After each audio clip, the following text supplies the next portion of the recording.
Now, we need to solve this little problem here for a number of reasons. One is that, yeah, I need to bring the floor all the way across to the inside of the main structural wall here.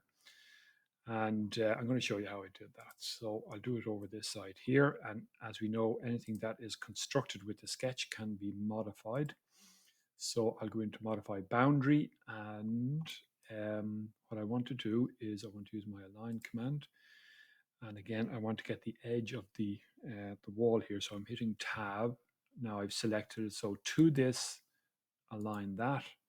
Okay, and then I'll finish and yeah, cancel that. So that's done. Now that wall, if I go into my section, you'll see over here that the floor now is up against the wall. But our problem is that we've got the plasterboard coming down below the floor.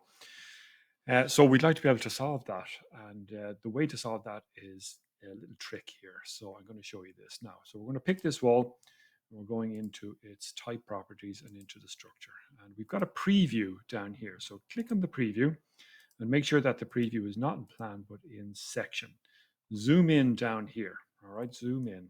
So I'm using my wheel to zoom in here. And I'm going to hit this little modify command. Notice that it only becomes available when the preview becomes available as well. So I'm going to pick that and look the way, see the way it's picking the bottom line of the plasterboard there. When I click it, a little lock comes up.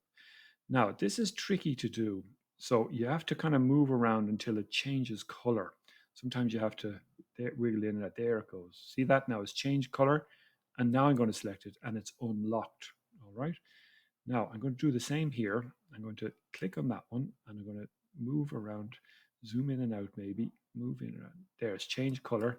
Now I've unlocked that and I'm going to hit OK and OK. Now what that allows me to do now is when I select the wall in section, I can now drag this portion up here and that is absolutely perfect. So we got the plasterboard sitting on top of the wall over there. Now, it applies to all instances of the wall. You can see it there. So I can drag that up here like so. And now we're good to go. That's the way this would be constructed, in that the floor will come right to the edge of the wall here and the plasterboard will start there. And the skirting will be positioned in around that point there. It also gives us this nice little corridor as well for our services if that's what we want to do there too. Okay, so that is a nice little trick that you will need on many occasions when we go and construct our walls.